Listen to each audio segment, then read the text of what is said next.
إن الحمد لله نحمده ونستعينه ونستغفره ونعوذ بالله من شرور أنفسنا ومن سيئات أعمالنا من يهده الله فلا مضل له ومن يضلل فلا هادي له وأشهد أن لا إله إلا الله وحده لا شريك له وأشهد أن محمدا عبده ورسوله أما بعد يا أيها الناس اتقوا ربكم الذي خلقكم من نفس واحدة وخلق منها زوجها وبث منهما رجالا كثيرا ونساء واتقوا الله الذي تساءلون به والأرحام إن الله كان عليكم رقيبا يا أيها الذين آمنوا اتقوا الله حق تقاته ولا تموتن إلا وأنتم مسلمون يا أيها الذين آمنوا اتقوا الله وقولوا قولا سديدا يصلح لكم أعمالكم ويغفر لكم ذنوبكم ومن يطع الله ورسوله فقد فاز فوزا عظيما எல்லாம் வல்ல அல்லாஹு ஜல்ல ஷானஹு தஆலாவின் நல்லடியார்களே, வல்ல ரஹ்மானின் வற்றா பெருங்கருணையும் கிருபையும் நம் உயிரிலும் மேலான இறை தூதர் முஹம்மது நபி ஸல்லல்லாஹு அலைஹி வஸல்லம் அவர்கள் மீதும் அவர்களுடைய குடும்பத்தார்கள், தோழர்கள் மற்றும் அல்லாஹ்வை நம்பிக்கை கொண்ட அனைவரின் மீதும் என்றென்றும் நின்று நிலவட்டுமாக. எல்லாம் வல்ல அல்லாஹ்வின் நல்லடியார்களே, அல்லாஹ் ரப்புல் ஆலமீன் முஹம்மது நபி ஸல்லல்லாஹு அலைஹி வஸல்லம் அவர்களுடைய சமூகமாகிய நமக்கு மற்ற சமூகங்களுக்கு கொடுக்காத பல்வேறு சிறப்புகளையும் நற்கூலிகளையும் அல்லாஹ் வழங்கி இருக்கின்றான். நமக்கு முன்னால் யகூதிகள் என்ற ஒரு சமூகம் வாழ்ந்து இருக்கின்றார்கள். அதே போன்று நஸ்ராக்கள் என்ற ஒரு சமூகம் சென்று இருக்கின்றது. இந்த இரண்டு கூட்டத்தார்களும் வேதம் வழங்கப்பட்டவர்கள். அடுத்து வேதம் வழங்கப்பட்ட ஒரு சமூகம் என்றால் அது முஹம்மது நபி ஸல்லல்லாஹு அலைஹி வஸல்லம் அவர்களுடைய சமூகமாகிய நாம். இந்த மூன்று வேதம் வழங்கப்பட்ட சமூகங்களில் அல்லாஹுவினால் அதிகம் சிறப்பிக்கப்பட்ட சமூகம் என்றால் அது நாம் தான். முஹம்மது நபி ஸல்லல்லாஹு அலைஹி வஸல்லம் சமூகமாகிய நமக்குத்தான் மற்ற சமூகங்களை விட அல்லாஹ் சிறப்புகளை வழங்கி இருக்கின்றார், நற்கூலிகளையும் வழங்கி இருக்கின்றார். அதை நபிகள் நாயகம் ஸல்லல்லாஹு அலைஹி வஸல்லம் அவர்கள் ஒரு செய்தியில் குறிப்பிட்டார்கள். இந்த ஹதீஸ் சஹீஹுல் புகாரியிலும் சஹீஹ் முஸ்லிமிலும் பதிவு செய்யப்பட்டிருக்கிறது. அல்லாஹ்வின் தூதர் ஸல்லல்லாஹு அலைஹி வஸல்லம் அவர்கள் கூறுகின்றார்கள், மக்களே, மஸலுக்கும் வ மஸலுல் கிதாபைனி, உங்களுக்கும் உங்களுக்கு முன்னால் வேதம் வழங்கப்பட்ட யகூதிகள் நஸ்ராக்கள் இந்த இரண்டு சமூகங்களுக்கும் உங்களுக்கும் உள்ள உதாரணம் எப்படி தெரியுமா? கமஸலி ரஜுலின் இஸ்தஅஜர உஜரா, ஒரு மனிதன் கூலி தொழிலாளிகளை வேலைக்கு அமர்த்துகின்றான். அதுபோன்று ஒரு மனிதன் கூலிக்கு சில தொழிலாளிகளை அழைத்து வருகின்றான். அவர்களிடத்திலே கேட்கின்றான், உங்களில் யார் அதிகாலையில் இருந்து பகலின் பாதி வரை வேலை செய்வார்? அதிகாலையில் இருந்து பகலின் பாதி வரை உங்களில் யார் வேலை செய்வார்? அப்படி வேலை செய்து கொடுத்தால் உங்களுக்கு ஒரு கீராத் கூலி உண்டு அப்படின்னு ஒரு ஆள் சம்பளத்துக்கு கூப்பிடுறாரு. அப்ப சில பேர் முன் வர்றாங்க. ஃபஜர்ல இருந்து பகலின் பாதி வரை. ஃபஜர்ல இருந்து பகலின் பாதி வரை என்றால் எவ்வளவு நேரம்? 6 மணி ஃபஜர் வைங்களேன், ஒரு 6 மணி நேரம். ஒரு 6 மணி நேரம் வேலை செஞ்சா ஒரு கீராத் உங்களுக்கு சம்பளம் உண்டு. அப்ப சில பேர் நாங்க வர்றோம்னு வர்றாங்க, அவங்களுக்கு ஒரு கீராத் கூலி கொடுக்கப்படுது, வாங்கிட்டு போறாங்க. அடுத்து அந்த மனிதர் கேட்கிறாரு, பகலின் பாதியில் இருந்து அசர் வரைக்கும் யார் வேலை செய்யறாரோ அவருக்கு ஒரு கீராத் சம்பளம் உண்டு. ஒரு கீராத் என்பது அதாவது ஒரு திர்ஹமில் 1/3 பகுதி. மூன்றில் ஒரு பகுதி தான் ஒரு கீராத் என்பது. இப்ப இந்த மாதிரி அடுத்து யார் இப்படி வேலை செய்ய விரும்புகிறார்? பகலின் பாதியிலிருந்து அசர் வரைக்கும் உங்களில் யார் வேலை செய்ய விரும்புவார், அவருக்கு ஒரு கீராத் கூலி உண்டு. இப்போ முதல் வேலை பார்த்தவங்களோட வேலை கம்மி தான். ஏன்னா முதல் வேலை பார்த்தவங்க 6 மணி நேரம் வேலை பார்த்துருக்காங்க. இப்ப ரெண்டாவது வேலை பார்க்குறவங்க இப்ப 12 மணில இருந்து அசர் வரைக்கும் என்றால் அசர் எப்போ வருது, ஒரு 3-4 மணி வச்சுங்க கூட ஒரு 4 மணி நேரம் தான் அவங்க வேலை செய்யறாங்க. இவங்களுக்கு இப்படி கூலி. அடுத்து அந்த மனிதர் சொல்றாரு, அசர்ல இருந்து சூரியன் மறைகிற வரைக்கும் யார் வேலை செய்யறாரு, அப்படி நீங்க வேலை செஞ்சீங்கன்னா உங்களுக்கு 2 கீராத்து சம்பளம் உண்டு. எத்தனை கீராத்து? 2 கீராத்து கூலி உண்டு. அசர்ல இருந்து மகரிபுக்கு எவ்வளவு நேரம் இருக்கு? அசர் ஒரு 4 மணி வச்சோம்னா மகரிபு ஒரு 6 மணிக்கு 6:30க்கு வந்துருது. 2-2.5 மணி நேரம் தான். இப்போ முதல் சாரார் 6 மணி நேரம் வேலை பார்த்தாங்க, ஒரு கீராத்து தான் சம்பளம். ரெண்டாவது வந்த சாரார் 4 மணி நேரம் வேலை பார்த்தாங்க, ஒரு கீராத்து தான் சம்பளம். ஆனா இந்த மூணாவது கடைசியா வேலை பார்த்தாங்களே, அவங்க தான் இருக்கிறதுலே கம்மியா வேலை செஞ்சவங்க. 2.5 மணி நேரம், 2 மணி நேரம், 2.5 மணி நேரம் தான் வேலை செஞ்சிருக்காங்க. ஆனா இவங்களுக்கு சம்பளம் என்ன? டபுள் மடங்கு, 2 கீராத். ஒருத்தவங்க 1000 ரூபாய்க்கு வேலை செய்யறாங்க 6 மணி நேரத்துக்கு. ஆனா 2 மணி நேரம் வேலை செய்யறவங்களுக்கு 2000 ரூபாய் சம்பளம். இப்ப இந்த 1000 ரூபாய் கூலி வாங்கினானே அவன் கேட்கிறான், இது என்ன நியாயம்? நான் 6 மணி நேரம் வேலை செஞ்சிருக்கேன், எனக்கு நீ 1000 ரூபாய் கொடுக்குற. இவன் 2 மணி நேரம் தான் வேலை செஞ்சிருக்கான், அவனுக்கு நீ 2000 ரூபாய் கொடுக்குற, இது சரியா அப்படின்னு கேட்கிறான். அப்ப இந்த கூலி கொடுக்குற ஆளு சொல்றாரு, அது ஏன் விருப்பம். நான் உன்கிட்ட பேசுனதுல எதையாவது நான் குறைச்சேனா? உனக்கும் நமக்கும் உள்ள ஒப்பந்தம் என்ன? நீ 6 மணி நேரம் பகலின் பாதி வரை வேலை செய்யணும். அப்படி வேலை செஞ்சா உனக்கு 1000 ரூபாய் கொடுப்பேன்னு சொன்னேன்.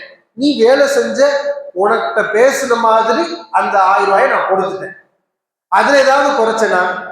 இல்ல, அதுல எல்லாம் குறைக்கல. அப்போ உனக்கு நான் அநியாயம் செய்யல, நீ போயிட்டு வா. அப்ப நான் யாருக்கு எவ்வளவு கொடுக்கணும், எவ்வளவு வேலை வாங்கணுங்கிறது என்னுடைய விருப்பம். இதே மாதிரிதான் அல்லாஹ் சுப்ஹானஹு வ தஆலா யூதர்களுக்கு கடினமான சட்டங்களை போட்டான். ஆனா அவர்களுக்கு கூலி குறைவு. அடுத்து வந்த நஸ்ராக்கள், அவர்களோட சட்டங்கள் குறைவு, ஆனால் அவர்களுக்கும் கூலி அதே மாதிரிதான். ஆனா வேலை குறைவு, கூலி அதிகம். வேலை குறைவு, ஊதியம் சம்பளம் அதிகம். இப்படிப்பட்ட ஒரு சமூகம் யாரு தெரியுமா? 2 மணி நேரம் வேலை பார்த்துட்டு 2000 ரூபாய் வாங்குற கூட்டம் யாருன்னா நம்ம தான்.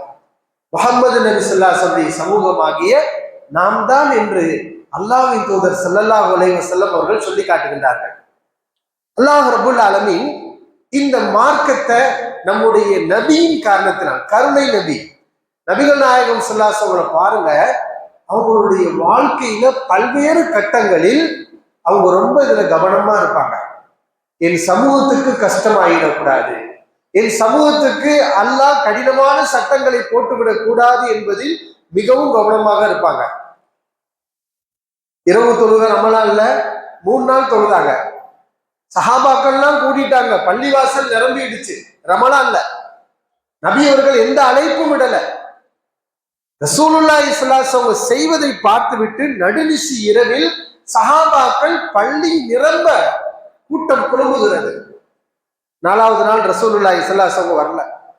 அல்லாஹ்வின் தூதர் அவர்களை நீங்கள் வருவீர்கள் என்று எதிர்பார்த்து கொண்டிருந்தோம், நான் தெரிஞ்சுதான் வரல, ஏன்னா இது கடமை ஆயிருமோ நான் பயப்படுறேன்.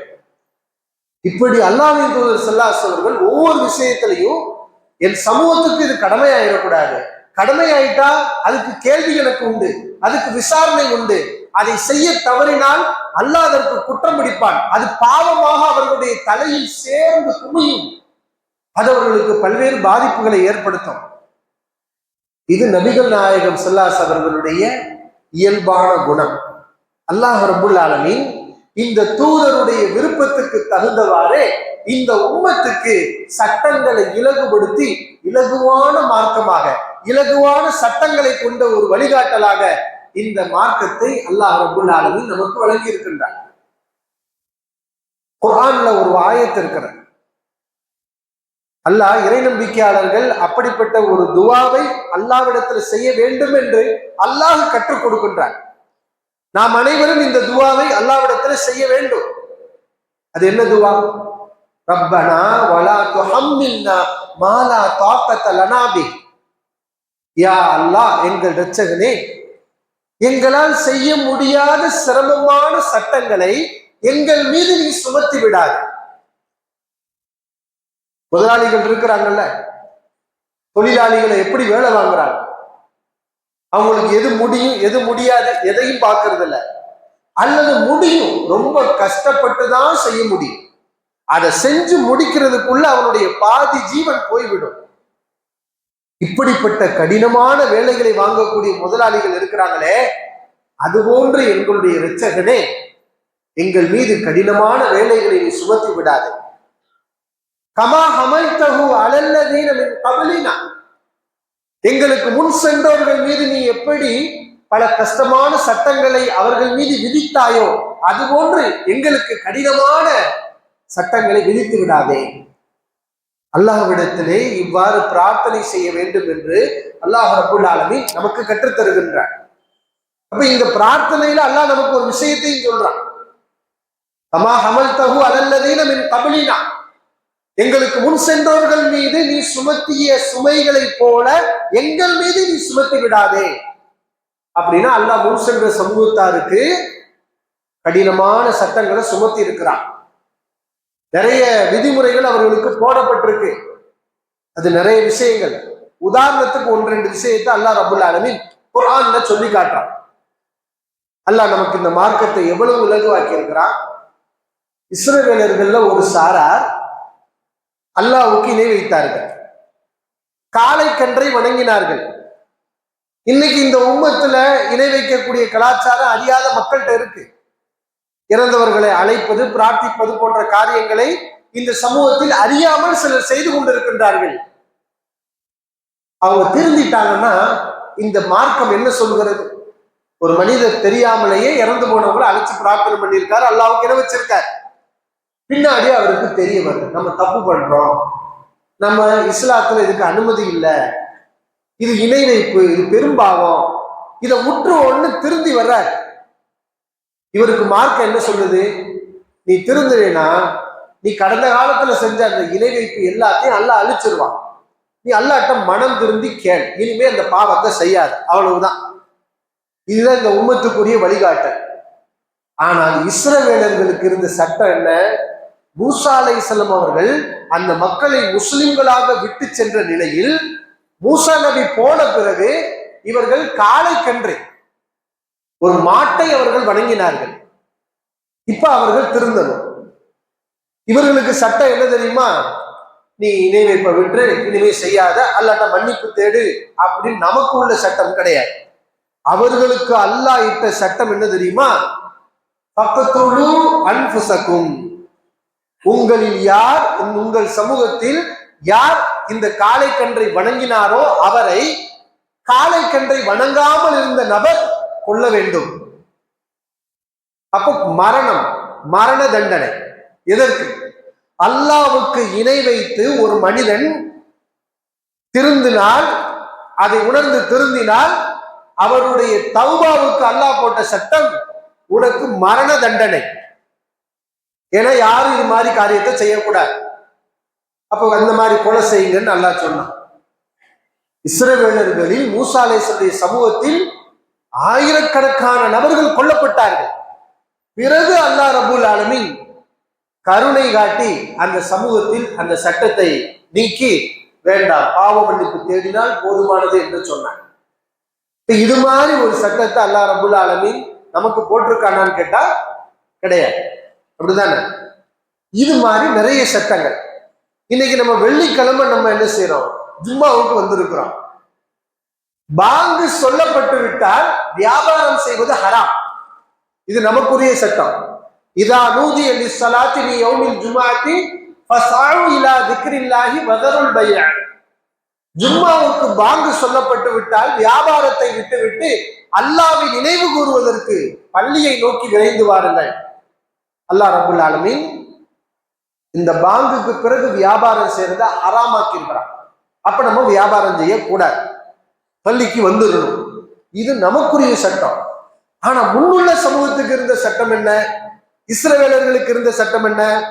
அவங்க சனிக்கிழமை முழுவதும் வியாபாரம் செய்யக்கூடாது. நமக்கு ஒரு குறிப்பிட்ட நேரம், வெள்ளிக்கிழமை கிடையாது. வெள்ளிக்கிழமையில் குறிப்பிட்ட நேரம், பாங்குல இருந்து ஜும்மா முடிகிற வரைக்கும் எவ்வளவு நேரம் இருக்கும்? ஒரு மணி நேரம், 1.5 மணி நேரம் இருக்குமா? அவ்வளவுதான். இந்த 1 மணி நேரம் தான் அல்லாஹ் நமக்கு வியாபாரம் செய்ய தடை வச்சிருக்கிறான். வெள்ளிக்கிழமை இதுக்கு முன்னாடி நம்ம வியாபாரம் பண்ணலாம், இந்த நேரத்துக்கு அப்புறமும் வியாபாரம் பண்ணலாம், அனுமதி இருக்கு. ஆனால் இஸ்ரவேலர்களுக்கு சனிக்கிழமை முழுவதும் மீன் பிடிக்க கூடாது. அந்த ஒரு நாள் முழுவதும் நீ அந்த தொழிலை செய்யக்கூடாதுன்னு அல்லாஹ் என்ன செஞ்சிருக்கான்? தடுத்திருந்தான். ஏன்னா அவன் தொழிலை மீனவன், மீன் பிடிக்கிறது தான் அவனுக்கு இப்படி ஒரு சட்டம். இப்ப என்னைக்கு மீன் பிடிக்க கூடாதுன்னு சொன்னானோ அன்னைக்கு தான் மீன்கள் கூட்டம் கூட்டமாக வரும், வந்து கரையில வந்து நிற்கும். அப்ப அல்லாஹ் நமக்கு கருணை காட்டியிருக்கானா இல்லையா? இப்ப இது மாதிரி ஒரு சட்டத்தை அல்லாஹ் நமக்கு போட்டிருந்தா, வெள்ளிக்கிழமை யாருமே வியாபாரம் செய்யக்கூடாது, முழுக்க முழுக்க வியாபாரம் செய்வது ஹராம் என்றால் எல்லாருக்கும் கஷ்டமாகுமா இல்லையா? செய்ய முடியும், செய்ய முடியாம கிடையாது, கடைபிடிக்க முடியாம இருக்காது, கடைபிடிக்க முடியும். ஆனால் அது சிரமம் தானே. அல்லாஹ் ரப்பல் ஆலமீன் எப்படி நமக்கு இலகுவாக சட்டம் போட்டிருக்கா? இது மாதிரி நிறைய சட்டங்கள். நமக்கு நம்முடைய ஆடையில சிறுநீர் பட்டு விட்டது, மலம் ஜலம் இந்த ரெண்டுமே அசுத்தம். நம்முடைய ஆடையில பட்ட மார்க்கம் என்ன சொல்லுது? அதை கழுவி கொண்டால் தூய்மையாயிரும். கழுவி தன் தண்ணியை விட்டு அதை நல்ல கசக்கி கழுவிட்டோம்னு சொன்னா அது தூய்மையார அந்த ஆடையை உடுத்திக்கலாம். இது நமக்குரிய சட்டம். ஆனால் இஸ்ரவேலர்களுக்கு இருந்த சட்டம் என்ன தெரியுமா? ஆடையில் ஒரு இடத்திலே நஜீஸ் பட்டு விட்டால் அவர்கள் அதை கத்திரிக்கோளால் வெட்டி தூக்கி எறிய வேண்டும்.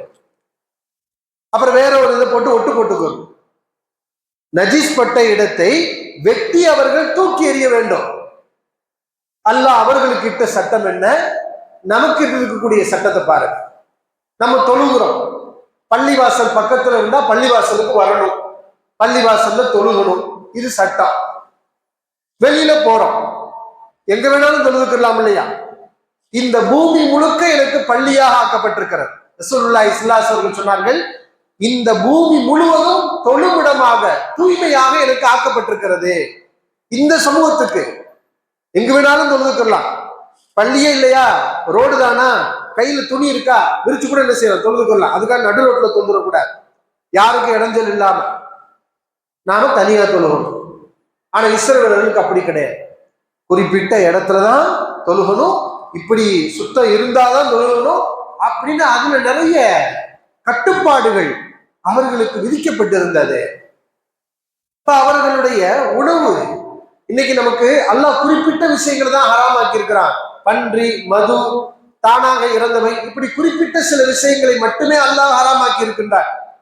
ஆனால் இஸ்ரவேலர்களுக்கு நமக்கு ஹலாலான நிறைய விஷயங்கள் அவர்களுக்கு ஹராமாக்கப்பட்டிருந்தது. ஒட்டக இறைச்சி இஸ்ரவேலர்கள் சாப்பிடக்கூடாது, வாத்து போன்ற பிராணிகளை அவர்கள் சாப்பிடக்கூடாது, அல்லாஹ் தடுத்திருந்தான். அது மாதிரி கொழுப்பு, இன்னைக்கு நம்ம கொழுப்பு சாப்பிட்றோமே, கொழுப்பு சாப்பிட, அது மாதிரி யூதர்கள் கொழுப்பு சாப்பிடக்கூடாது, அதையும் அல்லாஹ் அவருக்கு ஹராமாக்கி இருந்தான். இப்ப அவங்கள்ட்ட நிறைய கொழுப்பு கிடைக்குது, ஆனா நிறைய பாவங்களை செஞ்சாங்க. என்ன பாவத்தை செஞ்சாங்க? கொழுப்பை வித்து அந்த வருமானத்தை வாங்கி சாப்பிட்டாங்க. அதான் உனக்கு ஹராம்னு அல்லாஹ் ஆக்கிட்டான், அது எதுக்கு ஹராம போய் விற்கிற? இப்ப ஹராமை அல்லாஹ் ஆக்கினான், அதை அவர்கள் விற்று அல்லாஹ்வுடைய கோபத்துக்கு ஆளானாங்க. இப்ப நம்ம அதை விற்கிறது தப்பா? நமக்கு அனுமதி. விலங்குகளுடைய கொழுப்புகளை, ஆகுமான பிராணிகளுடைய கொழுப்புகள், பன்றி கொழுப்பெல்லாம் விற்கக்கூடாது.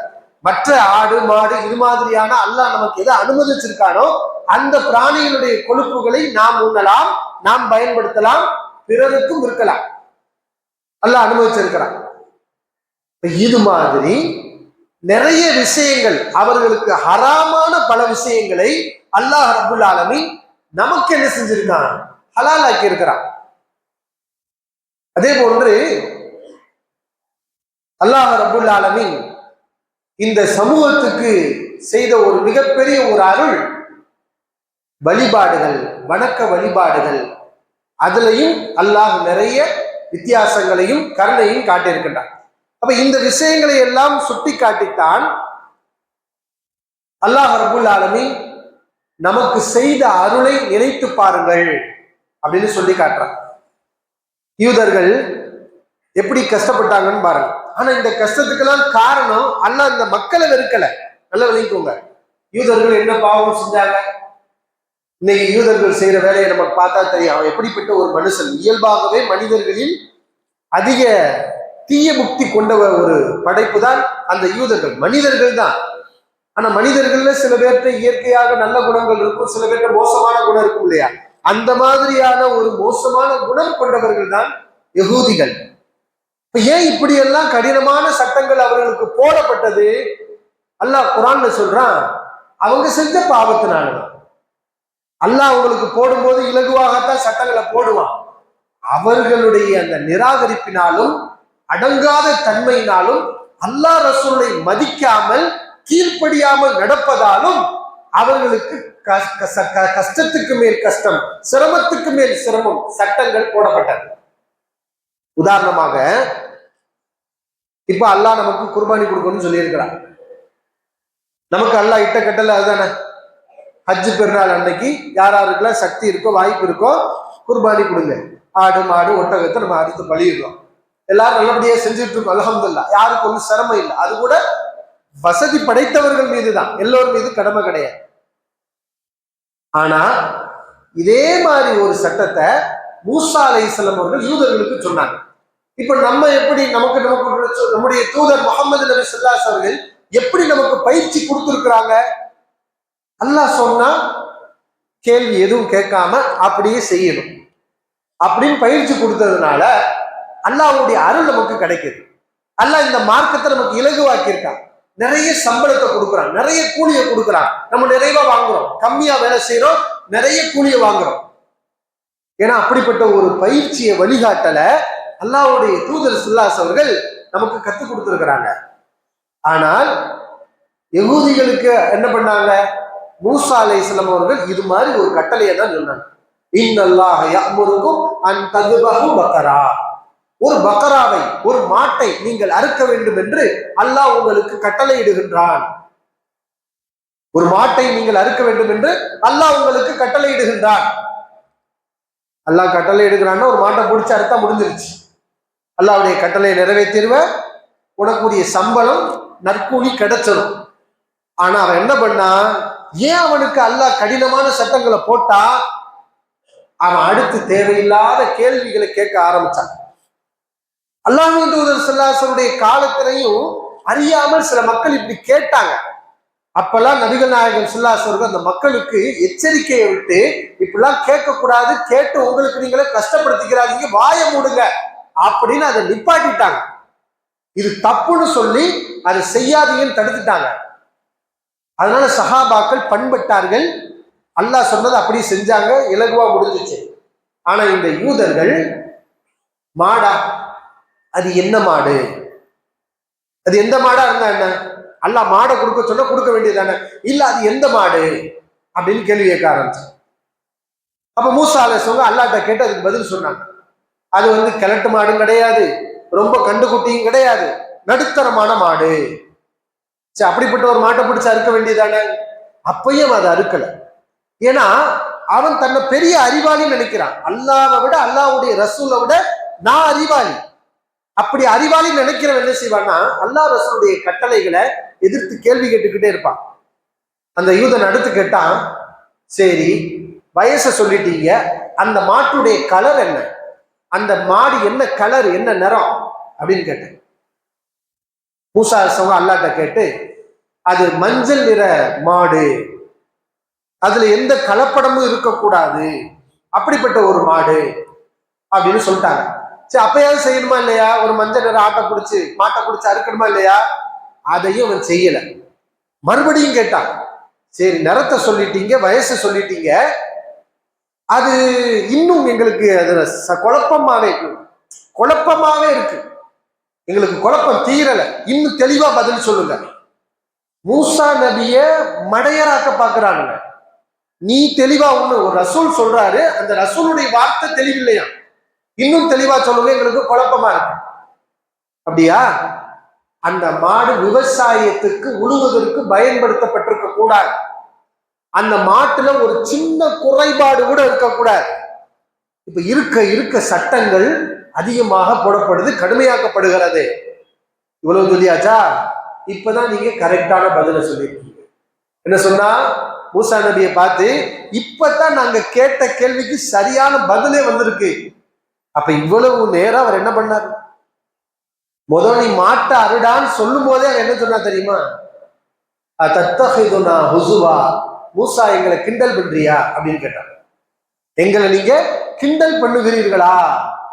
அஊது பில்லாஹி அன் நகூன மினல் ஜாஹிலீன், இந்த முட்டாள்களில் ஒருவனாக நான் ஆவதை விட்டு அல்லாஹ்விடத்திலே பாதுகாப்பு தேடுகிறேன்.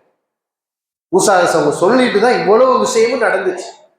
அப்ப கடைசியில அவர் சரியான பதில சொன்னாருன்னு இல்லையில, இவன் கேட்ட மாதிரியான மாட்டை உலகம் பூரா தேடுறான், அப்படி ஒரு மாடு கிடைக்கவே இல்லை. உன்னால அந்த சட்டத்தை செயல்படுத்த முடியல. ஏன் முடியல? அதுக்கு யார் காரணம்? நீ தான் காரணம். இப்ப இவன் பாவி ஆயிட்டான். மாட்டை அருடான்னு சொல்லி இருந்தா, அறுத்து இருந்தா அவன் ஒரு வணக்கசாயி, அல்லாஹ்வுடைய அருளை பெற்றவனாய் இருப்பான், அவனுக்கு கூலி கிடைச்சிருக்கும். கேள்விக்கு மேல கேள்வி கேட்டு சட்டங்களை கடுமையாக்கி கடைசியில அதை அவனால செயல்படுத்தவே முடியல. பேருக்கு ஏதோ ஒரு மாட்டை எங்கேயோ பிடிச்சி அளந்து திரிஞ்சு செத்து போய் ஒரு மாட்டை கொண்டு வந்து அறுத்தாங்க. இதுதான் நடந்துச்சு. இப்ப இந்த வரலாறுகளை எல்லாம் அல்லாஹ் சொல்லி காட்டி இது மாதிரியான கடினமான சட்டங்களை அல்லாஹ் ரப்புல் ஆலமீன் நமக்கு விதிக்கவில்லை என்று குர்ஆன் சொல்லி காட்டுகிறது. இந்த உம்மத்துக்கு கிடைச்ச பாக்கியத்திலேயே மிகப்பெரிய ஒரு பாக்கியம். இதை பற்றி பேசக்கூடிய ஆயத்து தான் சூரத்துல் பக்ராவுடைய கடைசி 2 வசனங்கள். சூரத்துல் பக்ராவுடைய கடைசி 2 ஆயத்துகளுக்கு தனிச்சிறப்பு இருக்கு, மற்ற ஆயத்துகளுக்கு இல்லாத ஒரு சில சிறப்பு. அது என்ன தெரியுமா? ஜிப்ரீல் அலைஹிஸ்ஸலாம் அவர்கள் நபி ஸல்லல்லாஹு அலைஹி வஸல்லம் சொன்னாங்க, அபுஷீர் பின் நூரைன், நபியே 2 ஒளிகளை கொண்டு நீங்கள் மகிழ்ச்சி அடையுங்கள். உங்களுக்கு 2 ஒளிகள் தட்டு இருக்கிறது, அதை நினைத்து நீங்கள் சந்தோஷம் அடையுங்கள். ஒன்று சூரத்துல் ஃபாத்திஹா, அது ஒரு ஒளி. இன்னொரு ஒளி சூரத்துல் பக்ராவுடைய கடைசி 2 வசனங்கள். லம் யுத்தஹுமா நபியுன் கப்லக், உங்களுக்கு முன்னால் எந்த ஒரு நபிக்கும் அப்படிப்பட்ட வசனங்கள் அருளப்படவில்லை. பக்ராவுடைய கடைசி 2 ஆயத்தை போன்ற ஆயத்துகள், அந்த ஆயத்துகள்ல சொல்லப்பட்ட சிறப்புகள் உங்களுக்கு மட்டும்தான் கொடுக்கப்பட்டிருக்கு. உங்களுக்கு முன்னால் எத்தனை நபிமார்கள் வந்திருக்கிறார்கள், யாருக்கும் இது மாதிரி ஒரு சிறப்பு கொடுக்கப்படவில்லை.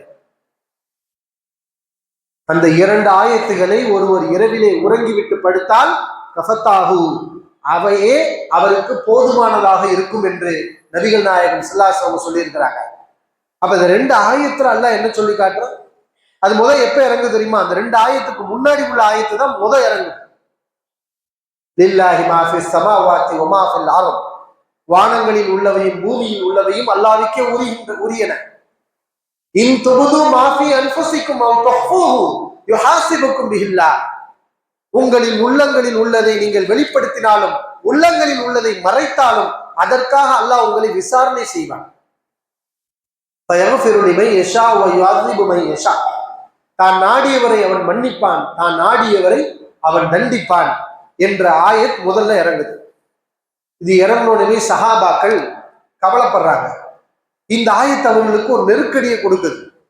இங்கதான் நம்ம உணரணும், ஏன் அந்த சமூகத்துக்கு இது ஒரு நெருக்கடியா தெரியும். யாராவது அந்த சமூகத்தை அடிச்சாங்களா, சாப்பிடக்கூடாதுன்னு சொன்னாங்களா, அல்ல ஜெயில போட்டு அடைச்சாங்களா? எதுவுமே நடக்கல. ஆனா அந்த சமூகத்துக்கு ஆயத்து இறங்குனது ஒரு பாரமா இருக்கு. ஏன் பாரமா இருக்கு? அல்லாஹ் என்ன சொன்னாலும் அதை செய்ய வேண்டும் அப்படிங்கிற அந்த ஆர்வமும் ஆசையும் அந்த சமூகத்திடம் இருந்தது. எனவே இப்படி ஒரு ஆயத்து இறங்கும் போது அவர்களுக்கு அது பாரமாக இருந்தது. என்ன பாரம்? ரசூலுல்லாஹி ஸல்லல்லாஹு அலைஹி வஸல்லம் சஹாபாக்கள் எல்லாம் வந்து, அல்லாஹ்வின் தூதர் அவர்களே, சில அமல்களை செய்யறதுக்கு எங்களுக்கு சக்தி இருக்கு. தொழுக சொல்லியிருக்கான், அல்லாஹ் நோன்பு வைக்க சொல்லியிருக்கான், இதெல்லாம் செய்ய சக்தி இருக்கு. ஆனா குர்ஆன்ல இப்படி ஒரு ஆயத்து இறங்கி இருக்கே, இதை செய்வதற்கு எங்களுக்கு சக்தி இல்லை அப்படின்னு சொல்லிட்டாங்க. என்ன? உள்ளங்களில் உள்ளதை மறைச்சாலும் வெளிப்படுத்தினாலும் அதற்கு விசாரணை உண்டு. ஏன்னா எங்க உள்ளங்கள்ல கெட்டது வருது, நல்லது வருது, கெட்டது வருது. கெட்டதை நாங்க வெளிப்படுத்தாம இருக்கணும்னா அதை எங்களால செய்ய முடியும்.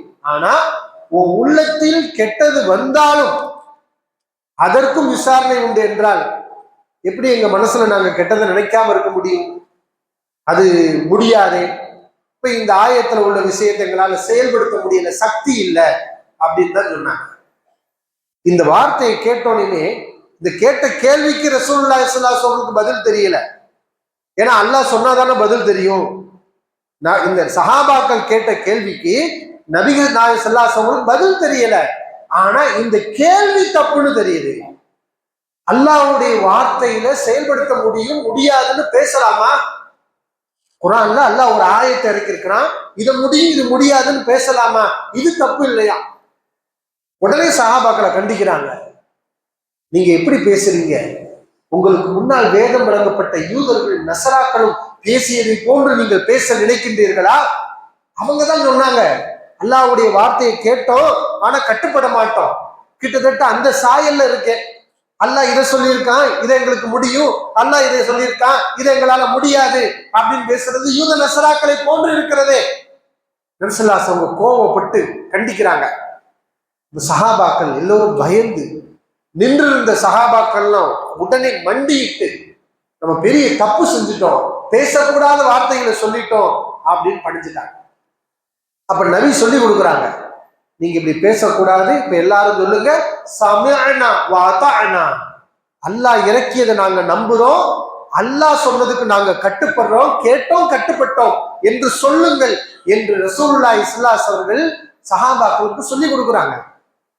சஹாபாக்களும் நபியும் எல்லோரும் சொல்றாங்க, சமிஅனா வ அதாஅனா. அல்லாஹ் சொன்னதை நாங்கள் கேட்டு விட்டோம், அதற்கு நாங்கள் கட்டுப்படுகின்றோம். ஆனா வந்த கேள்விக்கு பதில் சஹாபாக்களுக்கும் தெரியாது, நபிக்கும் தெரியாது. இப்பதான் அல்லாஹ் அந்த பக்ராவுடைய கடைசி 2 ஆயத்துகள்ல முதல் ஆயத்தை இறக்குறான். ஆமன ரசூலு பிமா உன்சில இலைஹி மின் ரப்பிஹி வல் முஃமினூன்.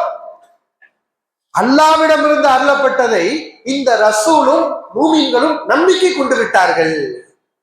இப்ப அல்லாஹ் இதை ஈமான் என்று சொல்லி காட்டுறார். எது ஈமான்?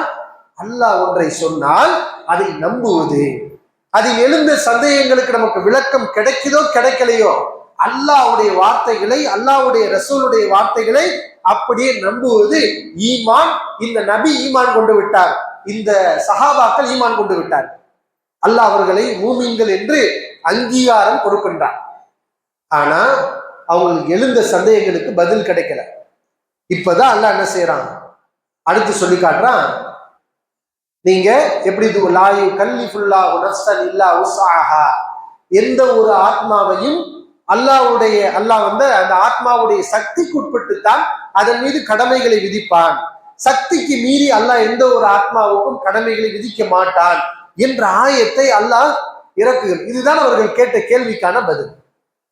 அப்ப தொடர்ந்து சஹாபாக்களுக்கு அல்லாஹ் கற்றுக் கொடுக்குறான், நீங்க அல்லாஹ்ட்ட துஆ செய்யுங்க. ரப்பனா, எங்கள் இரட்சகனே, லா துஆஹிதுனா இன் நஸீனா. நாங்கள் மறதியாக ஒன்றை விட்டு விட்டால் எங்களை பிடித்து விடாதே. அல்லாஹ் நினைச்சா பிடிக்கலாம். ஏன்னா இந்த உலகத்துல நம்ம எத்தனையோ மறதியா தப்பு செய்யறோம். ஆனா சம்பந்தப்பட்டவங்க, பாதிக்கப்பட்டவங்க நம்மளை மன்னிக்கிறாங்களா? சில பேர் மன்னிப்பாங்க, தாராள குணம் உள்ளவங்க. ஆனா சில பேரு நான் மறதியா செஞ்சாலும் ஏத்துக்கிற மாட்டாங்க, தண்டிப்பாங்க. ஏன்னா தப்பு செஞ்ச நம்ம தானே, நம்ம செஞ்ச தப்பு. அல்லாஹ் ரப்பல் ஆலமீனுடைய கருணையால தான் இந்த மறதிக்கு தண்டனை இல்லை என்று அந்த தண்டனை நீக்கப்பட்டிருக்கிறது. அவன் நினைத்தால் குற்றம் பிடிக்கலாம், நாம் குற்றவாளிகள். அல்லது நாங்கள் தவறுதலாக செய்து விட்டால் யா அல்லாஹ் எங்களை குற்றம் முடித்து விடாதே. ரப்பனா லா தஹ்மில் அலைனா இஸ்ரன் கமா ஹமல்தஹு அலல்லதீன மின் கப்லினா. எங்கள் இரட்சகனே, எங்களுக்கு முன் சென்றோர்கள் மீது எப்படி நீ கடினமான சுமைகளை, கடின சட்டங்களை சுமத்தினாயோ அது போன்ற கடின சட்டங்களை எங்கள் மீது நீ சுமத்தி விடாதே. ரப்பனா வலா துஹம்மில்னா மா லா தாகத லனா பிஹ். எங்கள் இரட்சகனே, எங்களுக்கு சக்தி இல்லாத விஷயங்களை எங்கள் மீது சுமத்தி விடாதே. வஃபிர் லனா வர்ஹம்னா. எங்களுடைய பாவங்களை மன்னித்து விடு, எங்களுக்கு கருணை காட்டு. வஅஃபு அன்னா. எங்களை நீ அலட்சியம் செய், எங்களை நீ பொருட்படுத்தாதே, எங்களை நீ அலட்சியம் செய். அந்த மௌலானா, நீ தான் எங்களுடைய பொறுப்பாளன், காஃபிரான இந்த கூட்டத்துக்கு எதிராக எங்களுக்கு உதவி செய்வாயாக என்ற இந்த 2 ஆயத்துகளையும் அல்லாஹ் சுப்ஹானஹு வ தஆலா இந்த சந்தர்ப்பத்தில் தான் இறக்கி அருளினார். எனவே அன்பான சகோதரர்களே, அல்லாஹ்வின் நல்லடியார்களே, அல்லாஹ்வுடைய அருளால் கிருபையால் முஹம்மது நபி ஸல்லல்லாஹு அலைஹி அவர்களுடைய அந்த தியாகத்தாலும் அவர்களுடைய கருணை உணர்வினாலும் தான் இந்த மார்க்கம் நமக்கு இவ்வளவு இலகுவாக தரப்பட்டிருக்கிறது. இதை உணர்ந்து இந்த தீனில் உறுதியுடன் அதை கடைபிடிக்கக்கூடிய நன்மக்களாக அல்லாஹுல் ஹக் சுப்ஹானஹு வ தஆலா நம் அனைவரை மாக்கி அருள் புரிவானாக.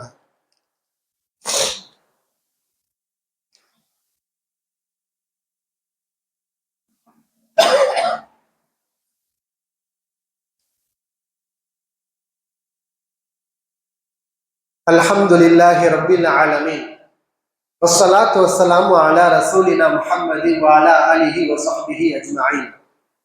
எல்லாம் வல்ல அல்லாஹ்வின் நல்லடியார்களே, அல்லாஹ் நமக்கு விதியாக்கி இருக்கின்ற கடமைகளில் ஒரு முக்கியமான கடமை ரமலான் நோன்பு. இன்னும் ஒரு தினங்களில், சில நாட்களில் ரமலான் மாதத்தை இன்ஷா அல்லாஹ் நாம் அடைய இருக்கின்றோம். இந்த மாதத்தை அடைவதே பெரும்பாக்கியம், பரக்கத்துகள் நிறைந்த மாதம், அல்லாஹ்வுடைய அருள் நிறைந்திருக்கக்கூடிய மாதம் தான் இந்த ரமதான் மாதம். அந்த மாதத்தில் நாம் நிறைவேற்றக்கூடிய அந்த கடமையை பற்றி, நோன்பை பற்றி அல்லாஹ் ரப்புல் ஆலமீன் அல் குர்ஆனில் குறிப்பிடுகின்றான். யா அய்யுஹல்லதீன ஆமனு, நம்பிக்கை கொண்டவர்களே, குத்திப அலைக்குமுஸ் ஸியாம், உங்கள் மீது நோன்பு கடமையாக்கப்பட்டுள்ளது. கமா குத்திப அலல்லதீன மின் கப்லிக்கும், உங்களுக்கு முன் சென்றோர்கள் மீது நோன்பு எப்படி கடமையாக்கப்பட்டதோ அதுபோன்று உங்கள் மீது நோன்பு கடமையாக்கப்பட்டிருக்கிறது.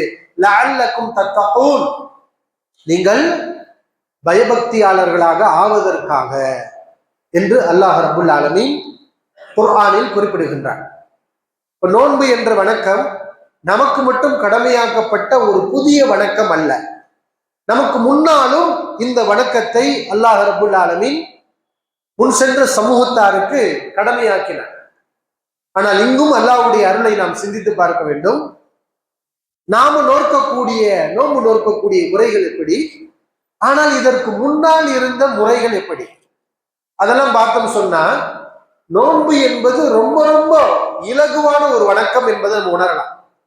ஆனால் இன்றைக்கு இஸ்லாமிய சமூகம் இந்த கடந்த நிகழ்வுகள், அல்லாஹ் வரலாற்றுல எப்படியெல்லாம் மக்களை வச்சிருந்தான், எந்த விதமான அறிவும் இல்லாத மக்கள் இன்றைக்கு நிறைய இந்த நோன்பு விடுறாங்க.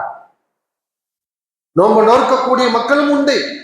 ஆனால் இஸ்லாமிய சமூகத்திலேயே ரமலான் மாதம் வந்தால் நோன்பு நோக்காமல் இருக்கக்கூடியவர்களும் உண்டு. நோன்பு நோக்காமல் இருக்கலாமா? யாருக்கு அனுமதி இருக்கு? யாருக்கு நோன்பு நோக்க இயலலையோ முடியலையோ அல்லாஹ் குர்ஆன்ல சொல்லி காட்டுறான். ஃபமன் கான மின்கும் மரீதன், உங்கள நோயாளியாக இருந்தால் அல்லது பயணத்துல இருக்கிறீங்க, உங்களால் நோன்பு வைக்க முடியாது, பயணியாக இருந்தால் அல்லது நோயாளியாக இருந்தால், அப்ப கூட அல்லாஹ் என்ன சொல்றான், நீ ரமலான்ல உனக்கு கொடிய நோய் வந்துருச்சு, நோன்பு நோக்க முடியாத ஒரு நோய் வந்து விட்டது, அல்லது ரமலானில் நீ பயணம் செய்ய வேண்டிய நிலை வந்துருச்சா, வேறொரு நாளில் நீ நோன்பு நோக்க வேண்டும். உனக்கு உடம்பு சரியாயிருச்சுல, அப்ப வேறொரு மாசத்துல, ரமலான் அல்லாத மாசத்துல பின்னாடி நீ விட்ட நோன்புகள், 5 நோன்பு விட்டியா, 3 நோன்பு விட்டியா, எத்தனை நோன்பு விட்டியோ அத்தனை நோன்பு நோக்க வேண்டும். பயணத்துல ஒரு 3 நோன்பு விட்டியா, பயணம் முடிஞ்சு வந்ததுக்கு அப்புறம் வேறொரு நாள்ல அந்த நோன்பு நோக்க வேண்டும். ஒரு மனுஷன் வேணும்னே நோன்பு விடுறான்னு வைங்களேன், அது எவ்வளவு பெரிய பாவம். சக்தி இருக்கு, நோன்பு வைக்க சக்தி இருக்கு, ஆனா நோன்பு வைக்காம இருக்கிறோம், இது எவ்வளவு பெரிய பாவம். அல்லாஹ் ரப்புல் ஆலமீன் அந்த பாவத்துக்கு என்ன பரிகாரம் சொல்றான் தெரியுமா? ஒரு நோன்பு வச்சுக்கிட்டு இருந்த மனிதன் சஹாபாக்கள் காலத்துல நோன்பு நேரத்துல என்ன பண்ணிட்டாங்க, மனைவி இடத்துல சேர்ந்துட்டாங்க. அப்ப வேணும்னே தானே அந்த சேரக்கூடாது, நோன்பு நேரத்தில் உண்ணக்கூடாது, பருகக்கூடாது, மனைவி இடத்தில் சேரக்கூடாது. ஆனால் ஒரு மனிதர் சேர்ந்து விட்டார். இப்போ இவருக்கு பரிகாரம் என்ன தெரியுமா? அல்லாஹ் குர்ஆன்ல சொல்றான், 2 மாதங்கள் தொடர்ச்சியாக நோன்பு நோக்க வேண்டும். ஒருவர் ஒரு நோன்பை வேண்டுமென்றே விட்டால் அந்த பாவத்துக்காக தொடர்ச்சியாக 2 மாதங்கள் நோன்பு நோக்க வேண்டும். 2 மாசம் தொடர்ச்சியா நோன்பு நோக்க முடியாது அப்படின்னா 60 ஏழைகளுக்கு நீ சாப்பாடு கொடுக்கணும். 60 ஏழைகளுக்கு நீ சம்பாதிச்சு சாப்பாடு கொடுக்கணும், அல்லது ஒரு அடிமையை விடுதலை செய்யணும்.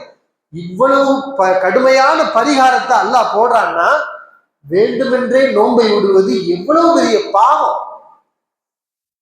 கமன் ஷஹித மின்கும் ஷஹர ஃபல்யஸும், உங்களில் ரமலான் மாதத்தை அடைந்தவர் நோன்பு நோக்க வேண்டும் அல்லாஹ் கட்டளை இடுகின்றார். அப்ப நம்ம சாதாரணமா நினைக்கிறோம், என்ன ரமலான் மாசத்துல நம்ம வேலை இருக்கு, சில பேர் வேலை இருக்கும், அந்த வேலையை செய்யும் போது அவங்களால நோன்பு நோக்க முடியாது. அப்ப அதுக்காக நம்ம என்ன செய்யணும், அந்த மாதிரி வேலையை தான் விடணுமே தவிர நோன்பை விடக்கூடாது. சில பேர் காரணம் காட்டுறாங்க, சில பேருக்கு சக்தி, அதாவது நம்முடைய ஈமான் அது மிக முக்கியம். எத்தனையோ நோயாளிகள் இருக்கிறாங்க, அவர்களுடைய மன வலிமை நோன்பை விட்டுறக்கூடாது, அது பெரும் பாக்கியம் அப்படிங்கிற அந்த ஈமானில் உடல் வலிமை இல்லாவிட்டாலும் அவர்கள் இந்த ரமலானில் முழுக்க முழுக்க நோன்பு நோற்று முடித்து விடுகின்றார்கள். நமக்கே ஆச்சரியமா இருக்கும், எப்படி உங்களால் நோன்பு நோக்க முடிஞ்சிச்சு? ஏன்னா நோன்பு அவர்களுக்கு கடமை அல்ல, அது அவர்கள் அந்த நோன்பின் மீது கொண்டிருக்கக்கூடிய அன்பு, காதல், ஆசை, அதற்காக அல்லாஹ் கொடுக்கக்கூடிய அந்த பரிசுகள் மீது ஆர்வம், இது அவர்களுக்கு அந்த சுமை இல்லாமல் அதை தாங்கக்கூடிய சக்தியை கொடுத்து விடுகின்றது. ஆனால் இன்றைக்கு நம்ம என்ன செய்யறோம், பல காரணங்களை சொல்லிக் கொண்டு நோன்பை இந்த சமூகத்தில் பலர் விட்டு விடுகின்றோம். அப்ப அது பாவம்.